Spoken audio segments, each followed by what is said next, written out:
আসসালামু আলাইকুম। আজকে আপনাদের জন্য একটা নতুন রেসিপি নিয়ে হাজির হয়ে গেলাম, যেটা হচ্ছে ইলিশ পোলাও, যেটা সবারই অনেক পছন্দ। চলেন শুরু করা যাক। কাপ টক দই নিলাম, 3 টেবিল চামচ পেঁয়াজ বাটা, লবণ স্বাদ মতো, 1 চামচ মরিচ গুঁড়ো, 1 চামচ জিরা গুঁড়ো আর 1 চামচ ধনে গুঁড়ো।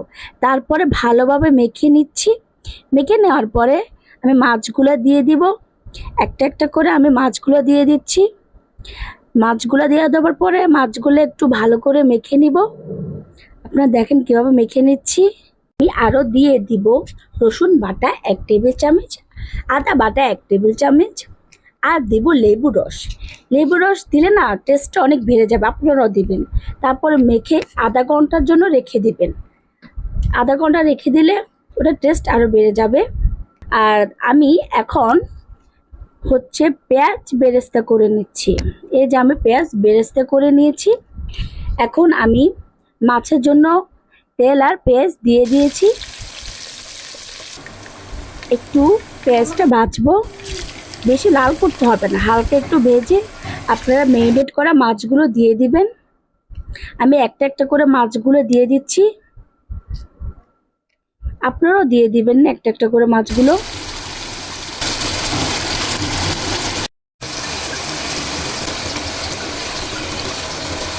মাছের যে এক্সট্রা গ্রেভিটা আছে না, আমি ওই গ্রেভিটা দিয়ে দিচ্ছি উপর থেকে। দেখেন মাছের কালারটা না অনেক সুন্দর আসছে।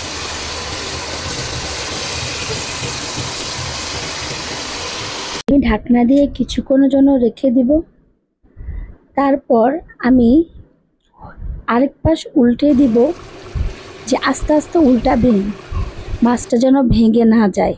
দেখেন আমি খুব সাবধানে উল্টাচ্ছি। মাছটা অনেক সফট থাকে, ইলিশ মাছটা তো অনেক সফট থাকে, তো এজন্য আপনারা আস্তে ধীরে ধীরে উল্টাবেন, তাহলে মাছগুলো আর ভেঙে যাবে না। আমি আস্তে ধীরে ধীরেও উল্টিয়ে দিচ্ছি। সব মাছ আমার উল্টানো শেষ হয়ে যাচ্ছে। এই যে আমি সব মাছ উল্টিয়ে দিয়েছি। এটা কিছুক্ষণ আবার হতে দিব, যে কিছুক্ষণ হয়ে যাক। আর ইলিশ মাছ তো মাছ হতে আর আমি ম্যারিনেট করেছি, বেশিক্ষণ সময় লাগবে না। এই যে আমার মাছটা হয়ে গেছে। এখন আমি মাছটা নামিয়ে নিচ্ছি। মাছ সবগুলো আমি নিয়েছি। দেখেন কত সুন্দর একটা কালার আসছে।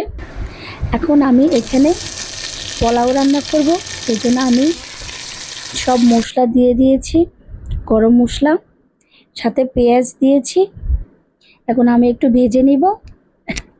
একটু হালকা লাল লাল হয়ে আসলে আমি চিনি গুঁড়া চাল দিয়ে দিব, পোলাও চাল, যেটা আধা ঘন্টা ভিজিয়ে তারপরে ধুয়ে একটা ছাঁকনির ভিতর রাখতে হবে। এখন আমি লবণ দিয়ে দিয়েছি, স্বাদ মতো লবণ দিবেন, আপনি আপনার স্বাদ মতো লবণ দিয়ে দিবেন। তারপর আবার নাড়াচাড়া করে নেব, ভালো করে নাড়াচাড়া করতে হবে। তারপর আমি এখানে মাছের যে গ্রেভিটা আছে না, মাছের গ্রেভিটা দিয়ে দিলাম। এখন মাছের গ্রেভিটা দিয়ে আমি চালের সাথে মিক্স করে নিচ্ছি। এখন কয়টা কাঁচামরিচ দিয়ে দিলাম, 5-6টা কাঁচামরিচ দিয়ে দিয়েছি। এখন আবারও নাড়াচাড়া করে নিলাম।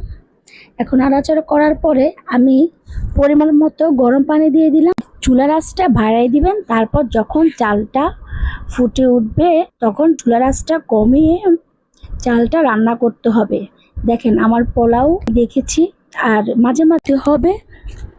তারপরে আমি এখানে ঘি দিয়ে দিচ্ছি। ঘি আপনাদের পছন্দ মতো দেবেন। আমি দিয়ে দিয়েছি ঘি। তারপর ঘি দিয়ে কিছুক্ষণ রেখে আবার পেঁয়াজ বেরেস্তা দিয়ে দিলাম। তারপরে উপর দিয়ে ইলিশ মাছগুলো দিয়ে দিলাম। দেখেন অনেক সুন্দর এসছে। ওয়াও, কালারটা দেখেছেন, অনেক সুন্দর, আর খেতেও সেই স্বাদ। আপনারা বাসায় অবশ্যই তৈরি করে খাবেন, আর কমেন্টে জানাবেন যে আপনাদের কাছে কেমন লেগেছে। ভালো লাগলে আমার পেজটা অবশ্যই ফলো করবেন, লাইক কমেন্ট শেয়ার করবেন। আজকের মতো এখানে, আল্লাহ হাফেজ।